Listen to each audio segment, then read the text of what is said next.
RV Lifestyle, and we are live here at the Pleasanton Fairgrounds for the Home Garden and RV Show. We're going to be answering questions about RV financing, whether you have good credit, whether you have bad credit. I'm going to answer them directly so that way you have a better opportunity to understand when you walk into a dealership lot how the actual loan process works, okay? Now, what we're doing today is we're set up here at the Pleasanton Fairgrounds with some show specials, especially on the Primetime Avenger product. It's a product that we enjoy selling at Nor's RV. And we have show specials on everything in inventory. So if you want to check it out, please make sure you go to norsrv.com. All right, some of the questions that get brought up. Number one is, can I put zero down on a RV purchase, whether it's a travel trailer, toy hauler, a fifth wheel? Hey, Jeff Watson. A fifth wheel toy hauler, Class B, a Class C, a van, etc.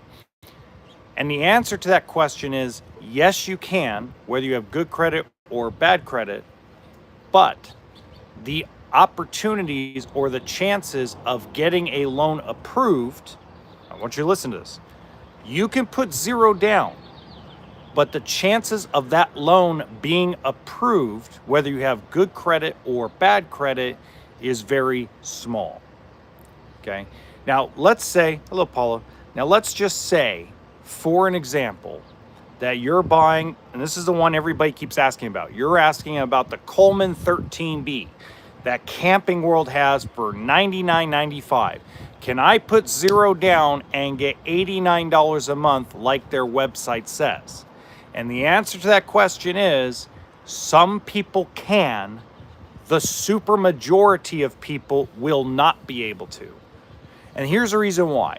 Most of the financial institutions, whether it's a subprime lender because you have bad credit, a prime lender, let's say like US Bank, Bank of America, etc., that have outstanding credit, or whether it is a local credit union, have a minimum payment in order to give out a recreational vehicle loan.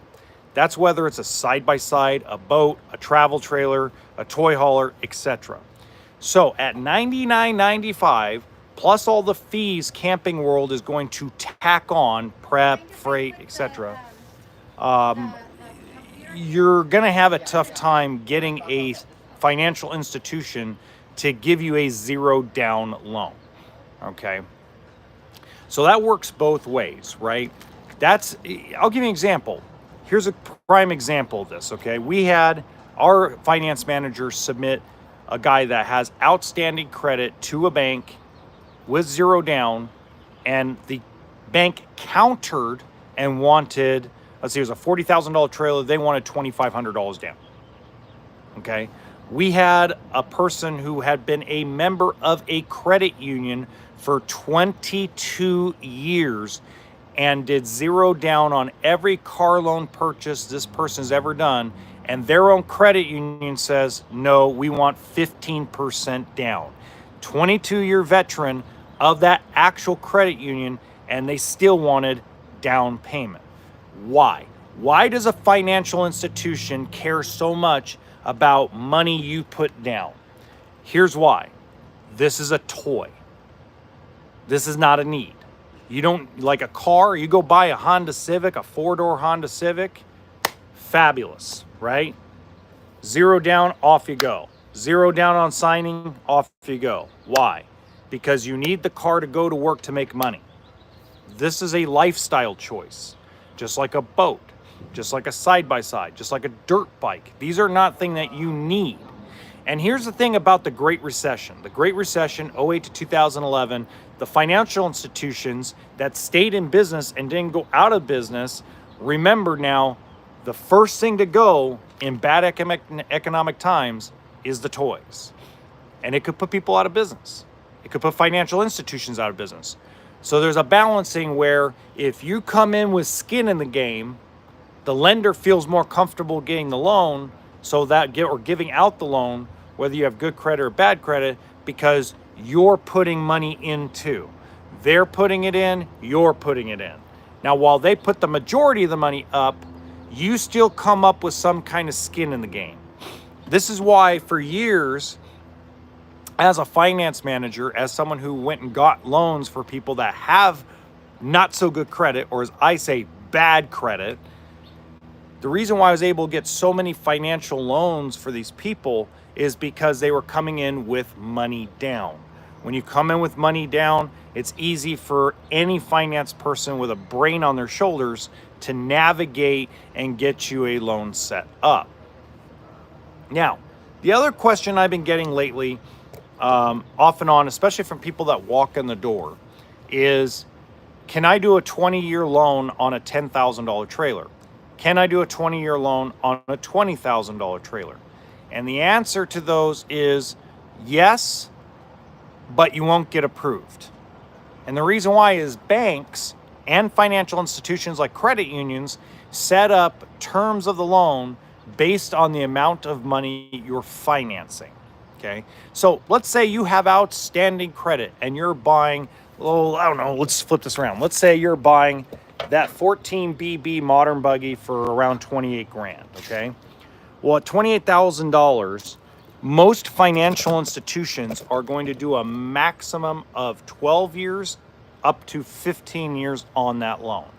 Some institutions like credit unions will only do a 7-year term or a 10-year term on that dollar amount, okay?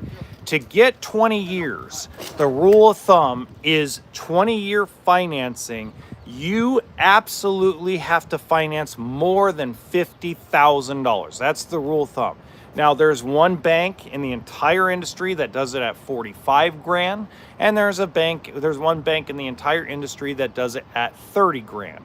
Now, the institution that does it at 30 grand charges you like 19% interest when you go that high, even when you have outstanding credit, which obviously no one's going to do that. But is it possible? Yes. Okay. The chances of getting a 20-year loan on a $30,000 purchase is almost zero. Almost. Okay. Now, I get a lot of people that have decent credit. They carry heavy credit card debt, but their score is really low. In this industry, that is considered bad credit. Okay, that's considered subprime. One of the questions I always get, I pay my bills on time.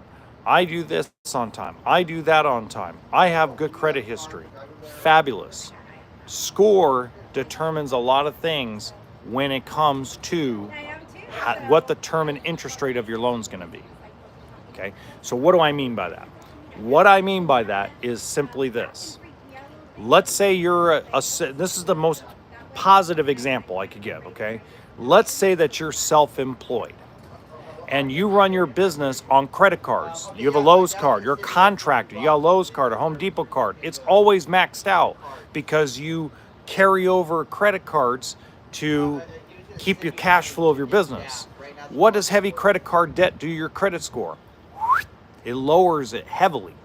Are there banks that do that type of loan for folks like that? Yes, but they don't give you the prime interest rate that you're looking for. Do the credit unions do loans for those guys? Absolutely, but not at their best interest rate. Whether you feel like you deserve it or not because you pay your bills on time has nothing to do with it. Feelings are not facts, and facts are not feelings. A fact is that your credit score is below what the prime rate deserves. Fact of life. Does it mean you're a bad person? No. Does it mean you don't pay your bills? No. All it means is you carry a lot of credit card debt to carry your business, right? So the best thing to do if you want the prime rate is pay off all your credit cards and wait 90 days for your credit score to boost. Or pay someone to boost your credit score for you by paying off your credit cards. But when you do that, obviously you're going to kill your cash flow of your self-employed business. So it's a balancing act, right? Do you want, that's what you have to think of as a self-employed person. Do you want to take the RV loan at a higher interest rate, or do you want to kill your cash flow? That's a choice a lot of guys have to make. Now, I get a lot of what I call Peter Pan stories. I get a lot of big fish stories all the time from people. Oh, you know, I'm a 660 score and I got 4.99%. Really? Who's your credit union? Oh, that's none of your business. Oh, so I can't personally go look up your bank and verify you're not full of crap, right? So there's a lot of big fish stories, a lot of BS on Reddit, a lot of BS on Quora, a lot of BS on YouTube, okay? But the reality is when we are looking at facts and not feelings, your prime credit scores is 740 or higher. So good credit in this industry is 740 or higher. Period in the report. There's no, well, what if I'm a 735 and I have this? No, 740 is the cutoff. 680 to 739 we consider middle of the road credit or fair credit. I'm gonna repeat that again. 680 to 739 is considered fair credit. Now, fair credit, we have good luck with prime banks, we have good luck with credit unions. There's a wide range of things, okay? Anything below 680 is considered bad credit. Again, not feelings, facts. And that's the way everybody looks at it from a financial standpoint, whether you pay your bills on time or not, okay? Now, there are little things. If you actually go to my main channel, subscribe to the channel, hit the like button on this live, you actually can go and check out the playlist that I've created that has 4 years worth of videos on how to get RV loans. It is a playlist for both good credit, bad credit, fair credit. I go over every scenario possible, including getting loans over $100,000. So if I miss anything during this live stream, make sure you check it out, subscribe to the channel, etc. And I also have a surprise for you guys. Let me grab this. Hold on. So, now I brought this with me, okay? So I've been getting a lot of folks lately, and I'm not getting paid by these guys, just to let you know. This is not a paid for thing. These guys, I've had a lot of complaints and a lot of problems washing units, especially because a lot of times I don't get to have the pressure washer with me. And when I hook up into the trailer that they let me stay in when I'm working, I get a lot of kinks. I get a lot of I just feel like the hoses that we get at some of these places like Amazon and these cheapy hoses just don't work very well, okay? Well, there's a solution. So this is called Bigfoot Freshwater Drinking Hose. Okay, now I can read you the label and give you all the sales pitch of it. The reason why I'm talking about it is because this thing, when I was using one of these to wash the Intech RV Willow yesterday. And I'm gonna tell you, like when I kinked it together to try to stop the water flow, I didn't feel like it was bad quality. When the water was coming out, it was coming out smooth. When I was moving the hose around to try to maneuver myself, it worked really well. So I actually took that same hose and hooked it into the trailer to give me some water. And all of a sudden I noticed my water pressure's a little bit better. The water coming out doesn't have a smell to it because I don't have a filter. Something you're really gonna wanna look into. If you're interested, okay, let me know. I will put the link, after the live stream is over, I'll put the link on where you can get it. I think it's like 40 bucks. And it's the best 40 bucks you could ever spend if you get the opportunity. And no, I don't get anything out of it. So I just wanna let you guys know that I don't get anything out of it. I just think it's something that actually would work for you guys really good. So make sure you check that out. Okay, let me go put that back.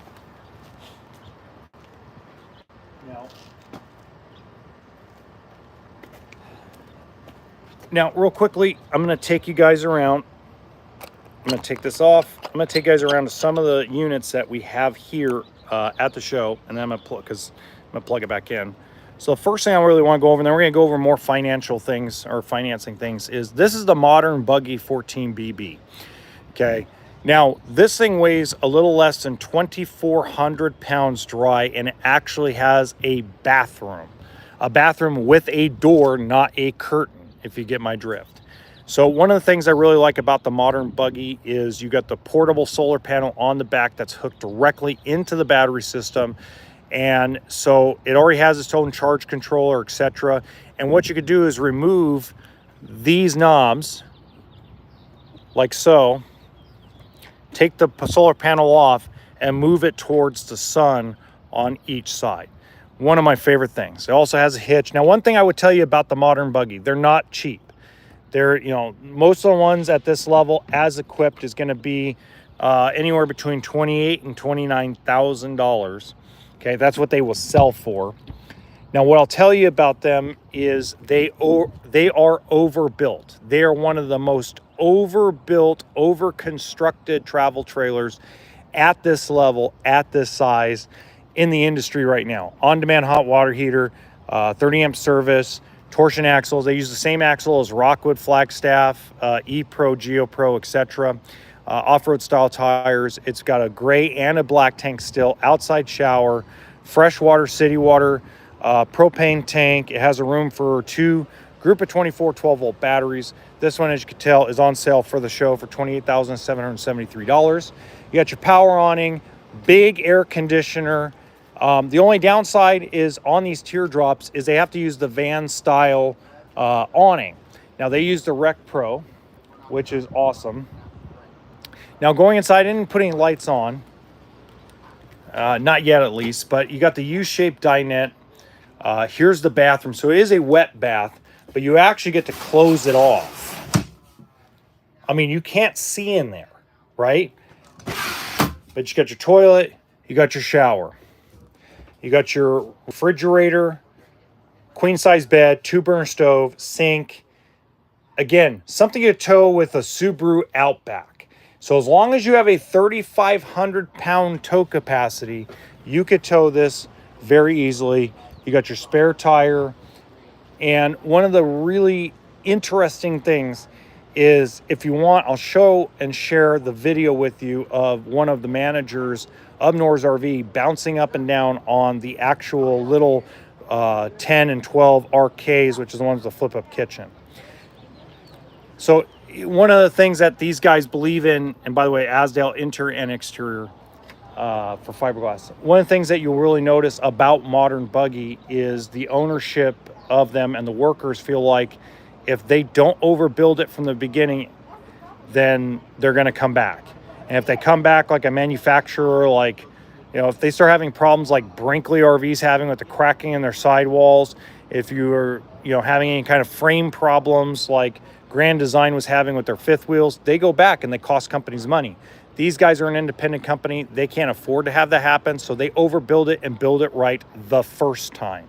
So great investment. Yeah, it's a lot of money compared to, let's say, a Coleman or a Keystone Hideout or Keystone Springdale, but it's something that's not going to fall apart on you. It's something that's rugged.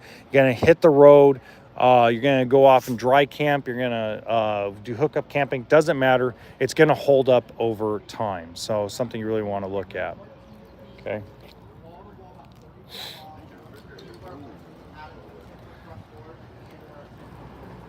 We also have the Intech Rover Horizon. Again, 30 amp. This is literally Airstream's competitor. Airstream and Intech RV are competing for who's the top dog. Now, here's the good news about Intech. If you go floor plan to floor plan, equipment to equipment, Intech RV is less money overall, and yet still that high quality you're looking at. Aluminum framed, all the way around, including the fact that their actual chassis is aluminum, okay? You also have on-demand hot water heater, solar hookup for that portable solar panel. Because of how energy efficient everything is inside that travel trailer, you really don't need the roof-mounted solar panels or the lithium battery, but there is a package for that if you want to order it from the factory, or if you just want to upgrade yourself aftermarket. We do the Rover package because we believe overall that this package, especially for the West Coast, works because most people are going to camp at the actual campgrounds. And when they do some dry camping, they're not going out for like 3 weeks at a time. Okay. Love the storage over on here. You also have storage on the other side where not the other side, I'm sorry. You have storage inside the actual outside kitchen. Propane inside. You got your power awning. Again, there's a show special on it. Normally we sell these things right around $46,000, $47,000 for the show through April 13th, 2025. It'll be $44,487. And then you'll have your tax license of whatever state, city you're in.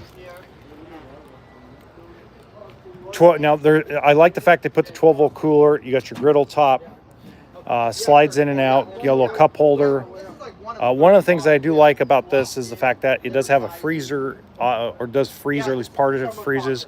You also have your pull-out awning. And inside you have a small little 12-volt electric refrigerator. It runs on an inverter. Bathroom, twin bed. I'm sorry, not twin bed. Full bed, front dinette. I'm thinking about the dusk. This is the horizon, okay? There's somebody in there. I'm not going to put them in there or anything. Right here, you got your Avenger 21 RBS LE. This is actually priced for the show $2,000 less than what we have it on the sticker. So normally we sell them for $29,995 plus sales tax, license, and fees. For the show through April 13th, 2025, we've lowered it down to $27,991. So you save $2,000 more just for buying it during this show weekend. So pass-through storage, big furnace, big air conditioner, lots of nice windows. It's got a big rear bath, stabilizers front and back, on-demand hot water heater, prep for a backup, prep for the roof flatter from Lippert, spare tire, and it's got the big power awning. Again, someone's in there right now, so I'm not going to go inside. My father would love that. Okay. I won't go in here now again. So I got the lights on this one because I'm just charging up the battery. This one actually has a nice fast charging battery. Okay, you got the front dinette, as you can tell. Microwave, AC. You got your refrigerator, queen size bed, one-piece sink, two-burner stove, TV, storage, and then you have your wet bath. So good stuff. Now,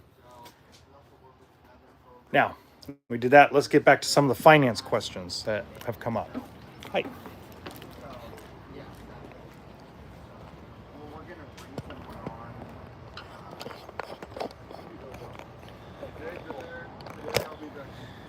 Okay, so I'll check it out, but then I'll see you tomorrow also. What? Okay, plug it in. Let's charge it. Okay. So one of the things that typically I'll get as far as a question about RV financing is, what's the best interest rate out there?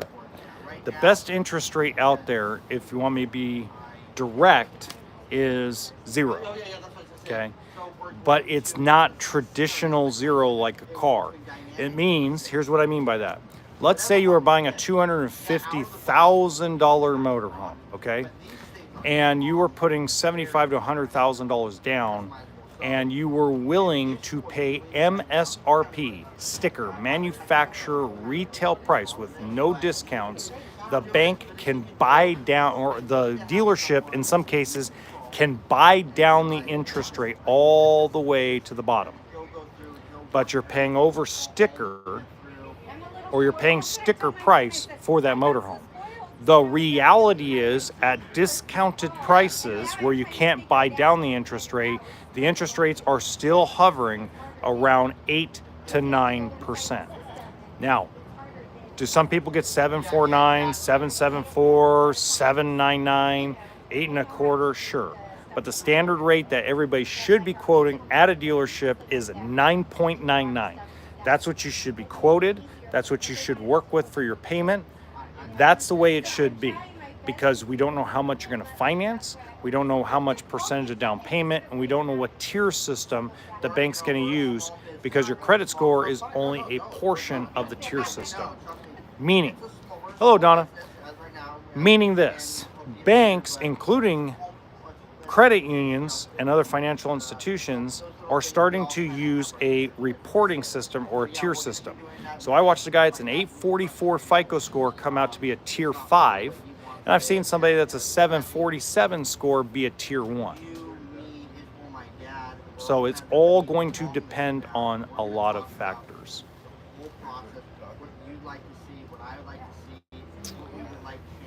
Anyway, that's all I got for today. Hope you guys enjoyed, and I'll see you again. give that